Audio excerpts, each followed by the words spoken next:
Good morning, Cullman. Thank you for joining us on Cullman Today. I'm your host, Christine Wiggins, and today is Tuesday, January 14th. Coming up on Cullman Today, we'll share a local opportunity for utilities assistance, coffee with a cop, and an inspiring return to the driver's seat. All of this plus sports, weather, and more. Now, let's take a closer look at those top stories happening in Cullman today. As cold weather persists in the area, many will experience the pain of increased electric and gas bills. Community Action Partnership of North Alabama is preparing to assist those who meet eligibility requirements with these utility costs. In preparation for your appointment with the representative, you'll need to have the following documentation: Social Security cards for all members of your household, a current photo ID for the head of household or applicant, proof of income for all household members for the entire previous calendar year, month, current utility bill or utility statement, and if applicable for Section 8, HUD, or income-based housing, provide a current copy of the utility allowance. Appointments can be scheduled at the website on the screen or call 256-260-4050 for Cullman, Lawrence, and Morgan counties, and 205-740-9933 for Marion and Winston counties. The online portal will be available soon. Be sure to have an active address, as you will need one to apply online.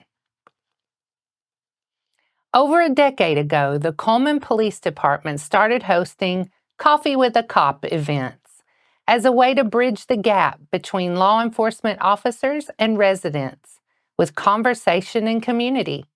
CPD Community Relations Officer Adam Clark says, "The concept is simple. There's no agenda, just coffee and conversation." Coffee with a Cop originally launched in Hawthorne, California in 2011 and has since expanded across all 50 states and internationally.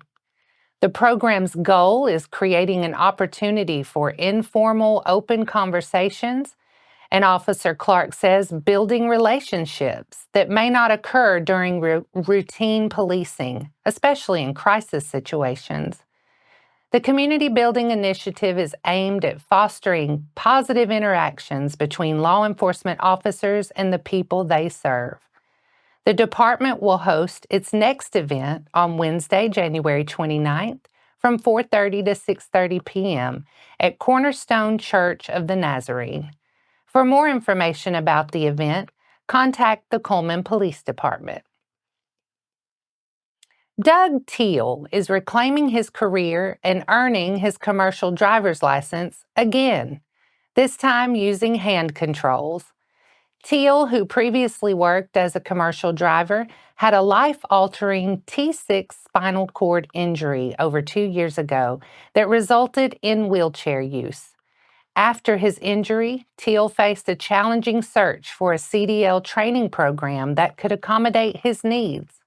That's when he found an article on Wallace State's CDL program, one of the few in the nation offering training for individuals using wheelchairs. Determined to return to the profession he is passionate about, Teal made the 24-hour drive from Colorado to Wallace State Community College in Hanceville to enroll in the program. Teal said he hopes his story inspires others to reclaim their independence and not to give up. Wallace State Community College has graduated 3 other wheelchair users from its CDL program, all 3 of whom are currently employed as commercial truck drivers. Wallace State offers CDL classes on its main campus in Hanceville, as well as in Aniana and Winston County. The next classes for wheelchair users will be in June. For more information about Wallace State's CDL program, email anna.parish@wallacestate.edu or contact the Center for Career and Workforce Development at 256-352-7452. And that's all for our top stories this morning. Coming up, Number 5 Alabama holds on to defeat number 9 Texas A&M. Sports is up next. Step into Cullman, where local heroes and community spirit shine. Introducing Community Matters Magazine from the Cullman Tribune, your guide to inspiring tales and community spirit. Celebrate our local champions and dive into the festivities at Christ Kindle Market. Feel the season's cheer and discover stories that inspire.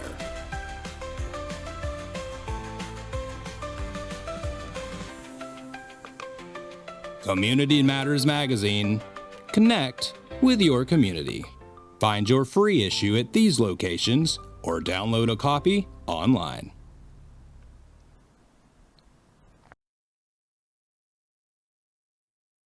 Welcome back. Let's lead off today's sports segment with a recap of Alabama's latest matchup on the hardwood at Texas A&M Saturday night. The 5th-ranked Crimson Tide led by as many as 15 points and were able to hold on down the stretch to defeat number 9 Texas A&M 94-88. Saturday's win marked the Tide's 8th consecutive victory and 3rd straight to the Open Southeastern Conference play. Alabama was led by Mark Sears' game-high 27 points, including hitting 9 of 10 shots from the free throw line. 3 other Tide players finished in double figures. Aiden Holloway had 15 points, Chris Youngblood posted 14, and Darian Reed scored 11. Saturday's game was the first time 2 AP Top 10 teams squared off inside Reed Arena. Alabama and Texas A&M combined for 58 fouls and 88 free throw attempts in the game. The Tide finished with 24 offensive rebounds, while the Aggies had 23 offensive boards, helping Alabama to a 54-46 lead in total rebounds. Behind Aiden Holloway, Chris Youngblood, and Darian Reed, the Alabama bench outscored Texas A&M's reserves 40-31. Alabama held a 21-7 advantage in fast break points, led by as many as 15 points in the second half and never trailed in the game. Alabama's 94 points is the most in program history at College Station, breaking the previous high of 74 points during the 1992 season. Mark Sears moved to number 16 on Alabama's all-time scoring list with 1,565 career points, passing John Petty Jr. Alabama will return home to face Ole Miss at Cullman Coliseum tonight. Tip-off is set for 6 p.m. and will be televised on ESPNU. That's all for sports. After the break, we'll bring you 4 stories in under 4 minutes, including tips for an evacuation, the Wallace State Lions prepare for battle, and local students make presidents and provost lists across the state. We'll return right after this message.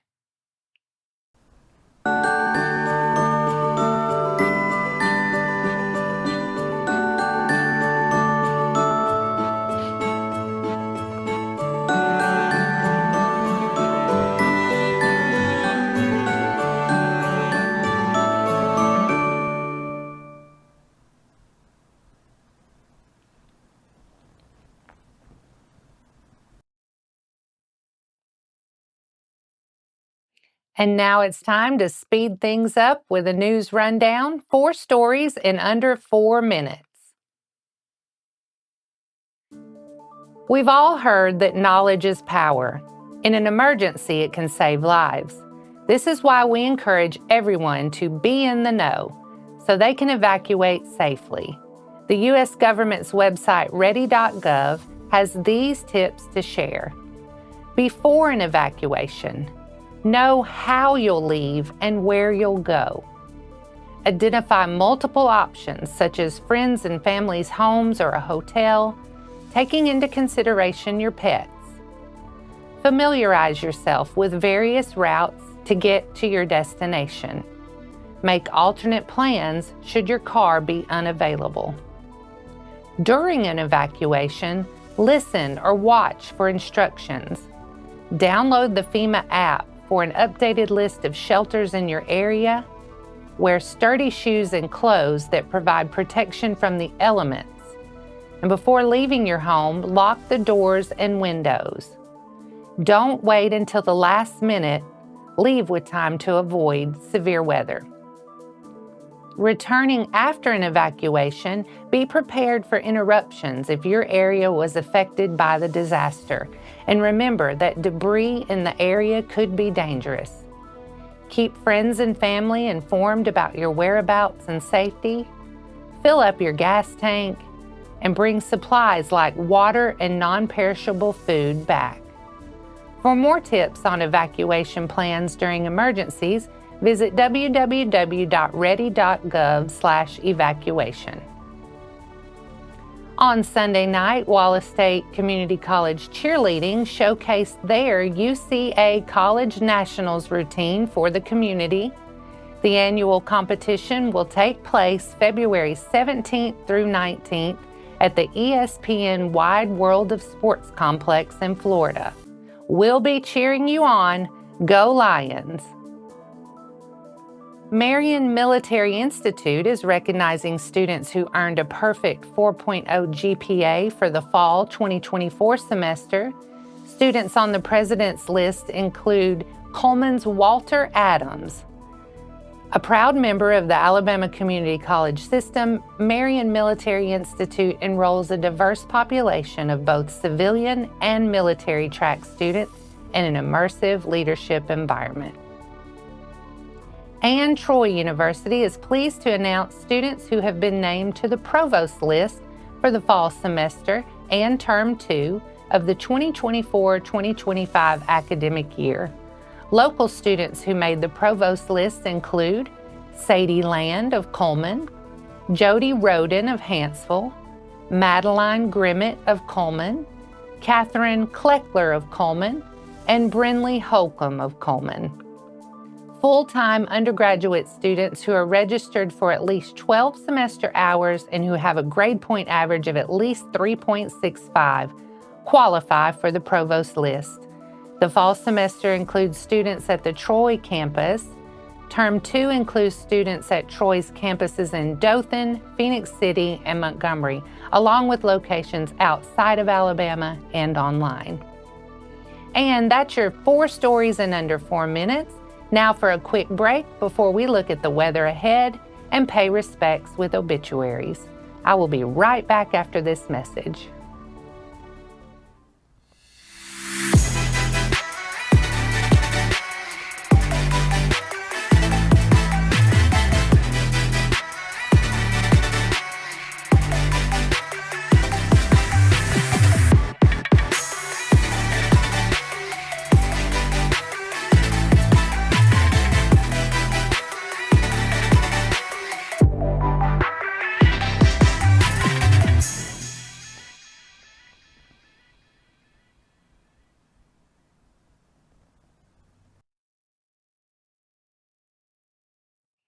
Let's take a moment to pause and remember those who have lost their lives this week as we turn to obituaries. Joanne Geraldine Beckham, age 69, passed away on Wednesday, January 8th. Graveside service will be at 3 p.m. on Thursday, January 16th at Enon Baptist Cemetery, and burial to follow. Teresa Carolyn Ferris Descar, age 73 of Cullman, passed away on Friday, January 10th. Funeral Mass will be at 10 a.m. tomorrow at Christ the King Abbey, with burial also at Christ the King Abbey. John Aubrey Bates passed away on January 13th. Funeral service is Thursday, January 16th at 12 at Mount Hope Baptist Church in Crane Hill. Visitation will be held at the church from 10 a.m. until 12, and interment will follow at Mount Hope Cemetery. Iva Mae Reed passed away January 9th. A lie-in state will be held tomorrow from 11 to 12 at Sardis Baptist Church until the funeral service at 12. Interment to follow at Sardis Cemetery.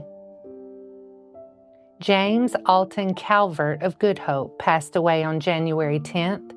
Funeral services will be held at Good Hope Baptist Church today at 1 p.m. Interment will follow in the adjoining cemetery. Mr. Calvert will lie in state at the church for 2 hours prior to the service. Elizabeth Sharon Hughes passed away on January 7th. A private family service will be held at Cullman City Cemetery on Friday, January 17th.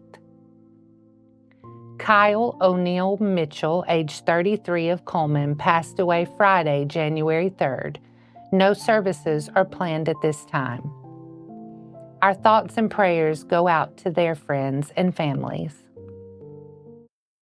Now, let's take a moment to look at today's weather forecast.